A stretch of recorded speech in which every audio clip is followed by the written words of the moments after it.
አሁን ምን ይባላል? የካቶሊክ መሪ ሆኖ ከሴት ጋር እንደዚህ አይነት ነገር ቢያዝበት፣ ለዛውም አግብቷል። ከአንድ ሴት ጋር ደግሞ አይደለም ከብዙ ሴቶች ጋር የተያዘበት ስሙ ኦልዌይን ይባላል። የካቶሊክ እምነት አገልጋይ ነው። እድሜው 42 ነው። በተጨማሪም ደግሞ በአይቲ ዲግሪ ያለው፣ በሱም ደግሞ የራሱን ስራ ይሰራል። ግን ዋናው ስራው ቤተክርስቲያን ውስጥ ተደብቆ ፈጣሪ ካለው ተቃራኒ መስራት ነው። እኚህ ሴቶች ደግሞ የሚያገኛቸው ኦንላይን ነው። ዌብሳይቶች አሉ፣ ዴቲንግ። ሚስቱ ምንም አታውቅም ስለሱ። ኤሚ ትባላለች። ባሌ አገልጋይ ነው፣ ባሌ ጥሩ ሰው ነው የምትለው። ኦልዌይን ታዲያ ካልፈልጋት ለምንድን ነው ከእሷ ጋር የሆነው? ለምን የሚያሰቃያት ካላችሁ እምነት ተቋም ውስጥ እየሰራ ከሚስቱ ጋር ቢፋታ ሰዎች ምን ይላሉ? ይሄ እንዴት ይሰብከናል? ከሚስቱ ጋር የተጣላ ሰውዬ እንዴት እኛን ሊሰብከን ይችላል? እንዴት ስለ ፍቅር ሊያስተምረን ይችላል? እሱ እዛ ጋር ጠብ እየፈጠረ ብለው ያስባሉ ብሎ አሰበ ሰዎቹን። እናም ከመፋታት ይልቅ ኤሚን ለማጥፋት ነው ያሰበው። ጊዜውም ደግሞ 2016 ነበር እንደ ፈረንጆች አቆጣጠር። በዛ ላይ ደግሞ በስሟ ኢንሹራንስ ብር አለ $700,000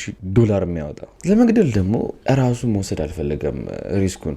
ድንገት ቢያዝ አስቡት ምን ሊፈጠር እንደሚችል። ስለዚህ ነብሰ ገዳይ መቅጠር አለብኝ ብሎ ተነሳ። ዳርክ ዌብ ላይ ገብቶም ማፈላለግ ጀመረ። ነብሰ ገዳይ የሆነ ዌብሳይት አገኘ፣ ከፍላችሁ የምታስገድሉበት። ስሙም ደግሞ ይሄ ዌብሳይት ቤሳ ማፊያ ይባላል። ለምንድን ነው ዌብሳይቱ የምትነግራቸው ካላችሁ መጨረሻ ላይ ምክንያቱም ነግራቸዋለሁ። ግን ዌብሳይቱ ቤሳ ማፊያ ይባላል፣ ነብሰ ገዳይ የሚቀጠርበት ማለት ነው። እናም በውሸት የፌክ ስም አዘጋጅቶ እነዚህን ሰዎች ማናገር ጀመረ። ዌብሳይቱም ላይ ደግሞ የተዘጋጀ ነብሰ ገዳይ ነበረ። ምንድን ነው የምትፈልገው? ማን ነው መግደል የምትፈልገው ሲለው ሚስቴን እንድገልልኝ ፈልጋለሁ ይለዋል። እስቲ ስለሷ ያለው ማስረጃ ላክልን ይሉታል። እዚህ ቦታ ትሄዳለች፣ እንደዚህ ትሄዳለች፣ ይሄ ነው ፎቶዋ ምናምን ብሎ ስለሚስቱ እያንዳንዱን ነገር ላክላቸው። በቃ ችግር የለውም እንገላታለን፣ $6,000 አስገባ በቢትኮይን ይለዋል። ችግር የለም አስገባለሁ፣ ግን እንዴት ልትገላት አሰብክ ብሎ ሲጠይቀው ድንገት የመኪና አደጋ እንደሆነ አስመስዬ እገላታለሁ አለው። ኦልዌይንም አሪፍ በቃ ብሎ $6,000 አስገባ። ከትንሽ ቀናቶች በኋላ ከዌብሳይቱ ላይ መልእክት ተላከለት። ነብሰ ገዳይ ብለ ያዋራው ሰው በፖሊስ ተያዘ። ሌላ ነብሰ ገዳይ ለመቅጠር ካሰብክ $6,000 ነው አሁን የምትከፍለው፣ እናዘጋጅላለን አሉት። ይሄኛው ነብሰ ገዳይ ታዲያ እንዴት ነው የሚገላት ብሎ ሲጠይቅ በስናይፐር ነው፣ ከሩቁ ጥብስ ትደረጋለች። እሱም ታዲያ አሪፍ በቃ $6,000 አስገባለሁ አለ። ከፈለ። በአጠቃላይ $12,000 አስገባ ማለት ነው። እናም ኦልዌይን አሁን መጠበቅ ጀመረ የምትገደልበትን ቀን። ዛሬ ትገደላለች ሲል ላጥላት እያለች ትመጣለች። ነገ ትገደላለች ሲል አትገደልም። ቆይ ዛሬማ በቃ ይገሏታል ሲል ሳይገሏት ይቀራሉ። እንዴት አልገደሏትም ካላችሁ ቤሳ ማፊያ የተባለው ዳርክ ዌብ ላይ ያገኘው ዌብሳይት ነብሰ ገዳይ አይደለም፣ ስካመር ወይም አጭበርባሪ ናቸው። አይገሉላችሁም፣ ብራችሁን ተቀብለው ብን ብሎ ይጠፋሉ ማለት ነው። ለዛ ነው የዌብሳይቱን ስምም የነገርኳችሁ። እንዳይያዝ ደግሞ የሚከፍለው በቢትኮይን ስለሆነ በምንም ትሬስ አታደርጉትም። በባንክ ቢሆን ብዙ ነገሩ ትሬስ ይደረጋል። በዛ ላይ ደግሞ በባንክ እንኳን ቢሆን ምን ብላችሁ ትከሳላችሁ? ነብሰ ገዳይ ልቀጥር ስል አጭበረበረኝ አይሆንም። ታዲያም ብሩን ብቻ አይደለም የተበላው ስቴፈን ወይም ደግሞ አልዌይን፣ ያው ሙሉ ስሙ ስቴፈን አልዌይን ስለሆነ ነው። ሌላ አንድ ሃከር ይመጣና የቤሳ ማፊያን ዌብሳይት ሃክ ያደርጋል። እናም ሃክ አድርጎ እንግዲህ ዌብሳይቱ ይታወቃል ስራው ምን እንደሆነ፣ ነብሰ ገዳይ ማገናኘት ነው። እና ይሄንን ሊስት ለመንግስት ሰጠ።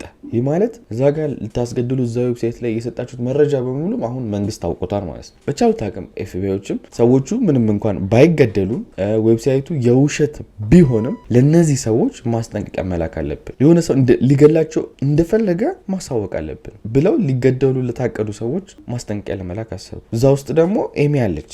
ኤሚን ደግሞ ማን ነው ሊገላት የፈለገው የሚለው ነገር ኤፍቢአይ አላወቀም። ምክንያቱም ስቴፈን ያደረገው ነገር በውሸት ስም ነው ነብሰ ገዳይ ሊቀጠር የሞከረው ብያቸዋለሁ። ስለዚህ እንዴት ይወቁት? ብቻ ግን ሄደው ቤት ኤሚ የሆነ ሰው ሊገልሽ ዌብሳይት ላይ የአንቺ መረጃ እየሰጠ ነበር ለነብሰ ገዳዮች ተጠንቀቂ ብለው ይነግሯታል። እዚህ ጋር አሁን ኤፍቢአይዎች በጭራሽ ባሏ ይሆናል ብለው አልጠረጠሩም። ይሄን ነገር ያደርጋል። በዛ ላይ ደግሞ እንዳልኳችሁ ባልየው በቤተ ክርስቲያን ስም የሚደበቅ ሰው ነው። እዛ የተቀደሰ ቦታ ላይ የተገኘ እርኩስ ሰው ነው። እንደዚህ ሀሳብ ይኖረዋል ብሎ ማንም አይጠብቅም። ቦታውም ደግሞ ለእነዚህ አይነት ሰዎች አይደለም የተዘጋጀው። ስለዚህ በቃ ራስሽን ጠብቂ ብለው ነው የሄዱት ፖሊሶቹ። ኤሚ ይሄ ነገር አስደነገጣት።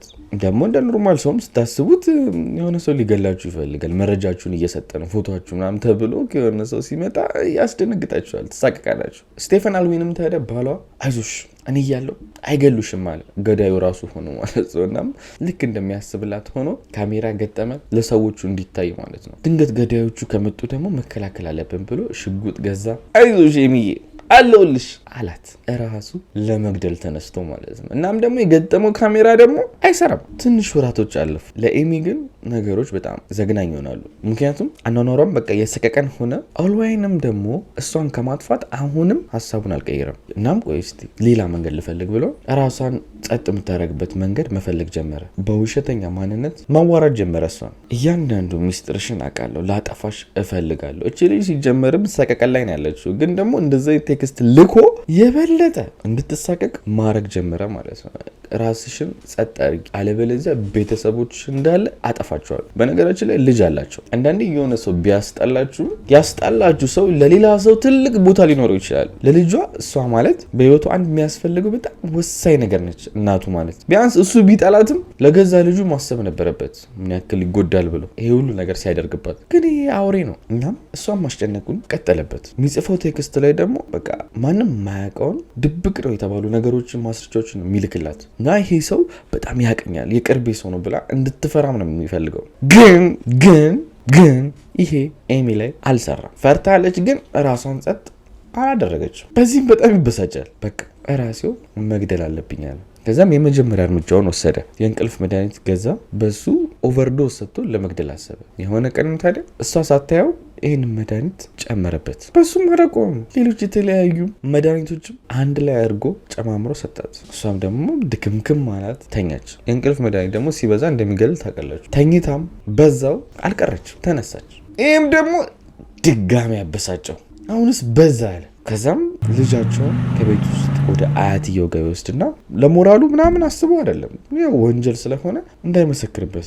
ተመልሶም ሲመጣ ደግሞ እጠብቅሻለሁ ምናምን ብሎ የገዛውን ሽጉጥ አዙሮ እሷ ላይ ተጠቀመበት። ኤሚም ባሌ ጥሩ ሰው ነው፣ የተባረከ ሰው ነው እንዳለች ምንም ስለ ባሏ ሳታቅ ሞተች። ከዛ በኋላ ነገሩን ልክ እንዴት ነው ራሷን እንዳደረገች ለማስመሰል አሰበ። መሳሪያውን ወስዶ እጇ ጋር አስቀመጠ።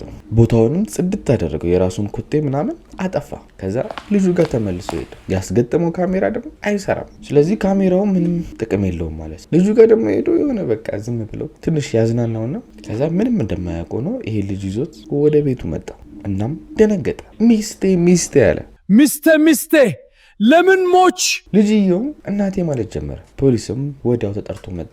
ነገሩ መመርመር ጀመረ። እናም እያንዳንዱ ምርመራቸው ላይ የሆነ በቃ ደስ የማይል ነገር ማግኘት ጀመሩ፣ ትክክል ያልሆነ። ምክንያቱም እቺ ሴት ራሷን አርጋ ነው ከተባለ ለምንድን ነው ቤቱ እንደዚህ የተጸዳው? ማለትም የራሱን ኮቴ ለማጥፋት ብሎ ቤቱን ፏርጎ ነበር የወለወለው። ለምን ብሎ ፖሊሶች ጠየቁ። የሆነ ሰው ከዚህ ግድያ ለመደበቅ እየሞከረ ነው እንጂ እሷ ራሷን ካጠፋች እንደዚህ መጸዳት አይጠበቅበትም። ያው እሱ ኮቴውን ለማጥፋት ያደረገው ነገር ነው። ከዚያም ደግሞ መሳሪያ የተቀመጠበትን ቦታም አዩት። እጇ ጋ ነው ብያቸዋል፣ ግን በግራ እጇ ነው የተቀመጠው። እሷ ደግሞ ግራኝ አይደለች፣ ቀኝ እጇን ነው የምትጠቀመው። በግራ እጇ መሳሪያ ክራክ አርጋ ነው አታደርገው። ይህም ሌላ የሚያጠያይቅ ነገር ነው። ከሱም በላይ ደግሞ ስተኩሱ በጣም በቀላሉ ነው የሚታወቀው። ፓውደር ይኖራል ብያቸዋለሁ እጃችሁ ላይ እና የተኮሳችሁበት ሽጉጥ ላይ የተኮሳችሁበት እጅ በደንብ ያስታውቃል። እናም እሱ ሲመረመር ሬሳው ላይ ራሷ ላይ እንዳልተኮሰች አወቁ። ተገላ ነው አሉ። ሩቅም አልሄዱም ታዲያ ፖሊሶቹ። ነገሩ በጣም የቅርብ ሰው እንደሆነ ስላወቁ